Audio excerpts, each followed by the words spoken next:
What's going on, everybody? This is Mike. This is Natal. And welcome to the second annual Fight Your Rival Footsies Awards. This is the end of the year wrap-up. We're going to break it down in a bunch of different categories, from fighting games to the players to also non-fighting games to comics.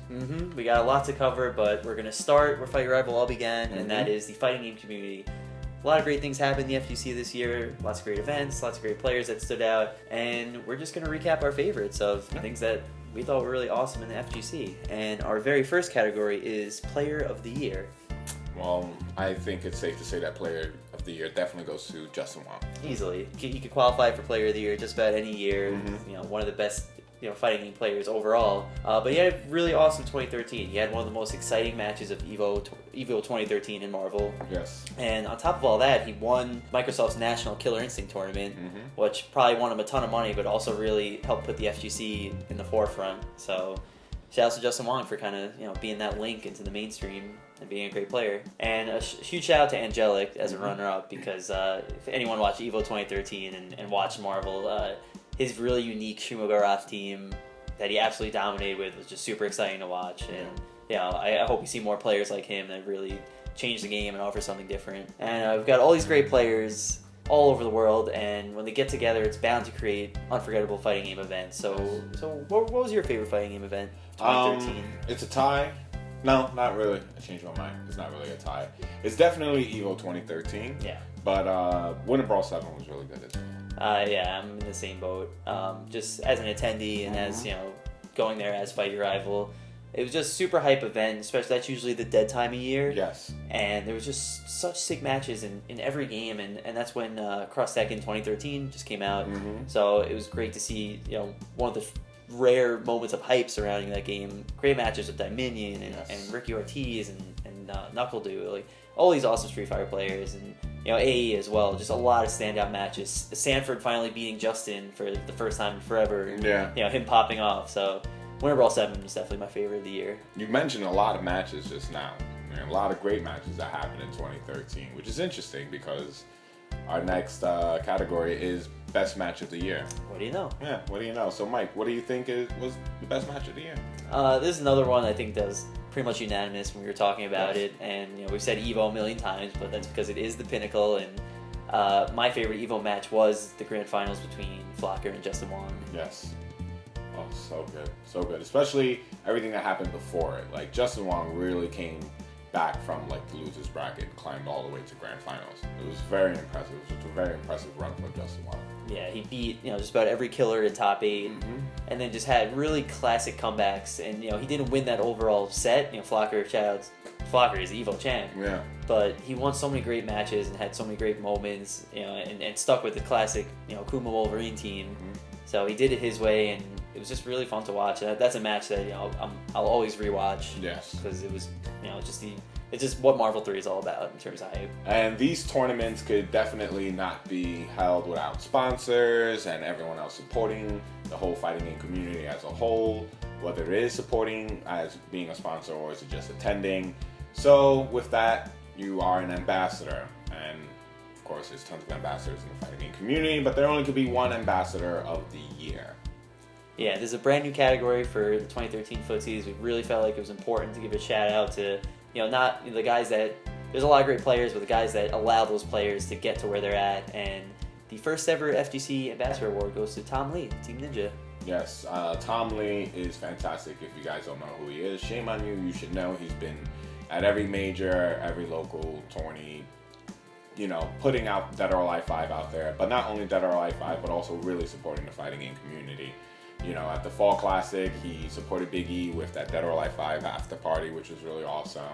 He took what everyone said about complaints with Dead or Alive 5, made a new DOA later on down the line, which was actually, in his words, built more towards the tournament players and just instead of the casuals. So I think Tom Lee's done considerably a lot. We've bumped into him a lot of times in the last year or so, and it was amazing. Yeah, he's an awesome guy. I always love hanging out with him, and I also love seeing the way he hangs out with the DOA 5 players. Yes. You know, he's like another player to them. He's just a friend, and he really cares about these guys, and he just cares about the FGC as a whole. I mean, the guy travels the world, you know, in the name of Dead or Alive. Yep. And he's done a great job of just getting it out there. I'm certain that there's probably more than a few Dead or Alive players that probably wouldn't be playing if it weren't for him. Definitely. Because, you know, he really just, you know, whether it was, you know, giving previews at Summer Jam of the upcoming game, like really showing people what DOA is all about. Because on the outside, just, you know, people might think it's a casual button mashing, you know, jiggly physics game. Yeah. So he really cares about it, and he really got it out there in the mainstream. So shout out to Tom Lee for holding it down for the FGC. So we've been doing Fight Your Rival for a long time, Natal. Yeah. It's been close to 2 years, yeah. which is crazy to think about. And you know, while playing and recording videos is great, and you know, going out there to all these events is awesome. You know, it's sometimes our best moments just kind of happen right here. Yeah, definitely. So for our second annual Fight Your Rival Moment of the Year, what would you choose? Oh, that goes without saying. It's the episode with Lobo. Yeah. If you guys haven't checked it out, it's season 3. I don't remember the episode, but it's lobotomized, but written Lobo-tomized. And as one of my favorite Fight Your Rival episodes we've ever done. I mean, if you guys don't remember, Natal, well, he didn't dress up as Lobo. He actually got abducted by Lobo, yes. And the actual Lobo showed up. And you did an awesome job. I really thought I was here with a different person.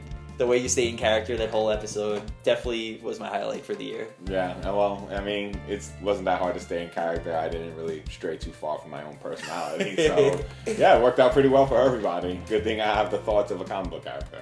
Oh, hey, definitely the most production and makeup that went into Fight Your Rival episode. Definitely. Walking Dead, watch out. Yeah. So that was definitely our moment of the year, and we're definitely excited for 2014. Definitely gonna have a lot more creative moments. Yes, definitely. And yeah, shout outs to Lobo, shout outs to Natal being Lobo, and shout outs to creativity. Yes. So with Ultimate Marvel vs. Capcom 3 out, Super Street Fighter 4 AE 2012 out, and all the new titles that have been hitting the shelves, Injustice and whatnot, you know, we kind of forget about the originators, the games that started it all. If it wasn't for them back in the early to mid 90s being released, we probably wouldn't be playing what we have now. And the companies realize that as well. So Capcom, you know who you are, decided to pump out a bunch of remakes, you know, this whole year. And so this category is Best Retro Remake of the Year. Yeah, and this one, there were a couple decent remakes, but this one was pretty easy. The one that really stood out to us was Darkstalkers Ressurection. Oh yeah, hands down. It was put together by Iron Galaxy, who did MVC Origins and Third Strike Online. And, you know, it was great not only for people like me that didn't get to play that much Darkstalkers, you know, because it had an excellent training mode. I feel like within an hour I got to really learn what Darkstalkers was all about. And when I headed online, the netcode was excellent. So it was really fun to pick up right away. And there were plenty of goodies for, you know, people like you that grew up with Darkstalkers. Yes, the arcade cabinets were pretty cool, spinning them around and everything like that, seeing the original intros, you know, just everything in general. It was really great to just get my hands again on Darkstalkers. And back then I didn't care what I played on, controller, pad, whatever, it didn't matter to me. But now since I play on stick, it was nice to also have one of my classic games, you know, being able to run with the sticks that I actually had. So yeah, shout out to Capcom. It was really great. Hopefully you guys make a brand new Darkstalkers. Didn't see anything on the 360 or PS3, but keeping my fingers crossed that you can send it to next gen. Yep. Pretty epic. Hopefully our monetary contributions, buying Darkstalkers Ressurection goes towards that. Yes, definitely. So yeah, shout out to Capcom. And while Darkstalkers was definitely the best retro remake, there were a ton of great just modern fighting games that came out this year. Oh yeah. You know, we had Injustice, we had Tekken Revolution, we had Girl Fight. Let's not forget about Girl Fight. No. Somehow that didn't win, but I think there's another unanimous one. I hands down have to give Best Fighting Game of the Year to Injustice Gods Among Us. Definitely. Injustice Gods Among Us. What an incredible game. NetherRealm Studios, you did a phenomenal job with your sophomore title. Mortal Kombat, or as we call it, MK9, was stellar, and you did it again perfectly. Story mode, fantastic. Everything, every element everyone loved in Mortal Kombat, just dumped into a DC game, and fantastic. Yeah, it's on top of the fact that, like Mortal Kombat 9, Injustice is just a total package. There's tons to do, tons to unlock. It's really fun.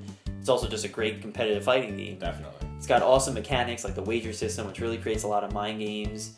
And the characters are very easy to pick up. But there's a very open-ended combo system, and really, there's a lot of strategy involved in the game. So, we're still playing it. Yes.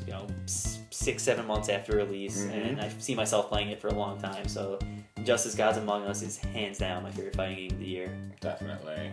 FYR believes Injustice was the best game of the year. Yes, we believe in Injustice. We do. And with that, our fighting game portion of the Footsies are wrapped up. All right. So what do we got going for next week?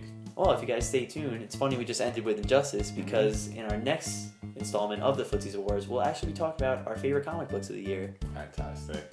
See what we did there, guys? Nice transition, right? So, until then, this is Natal from Fight Your Rival. This is Mike from Fight Your Rival. And remember, guys, keep fighting. Keep fighting.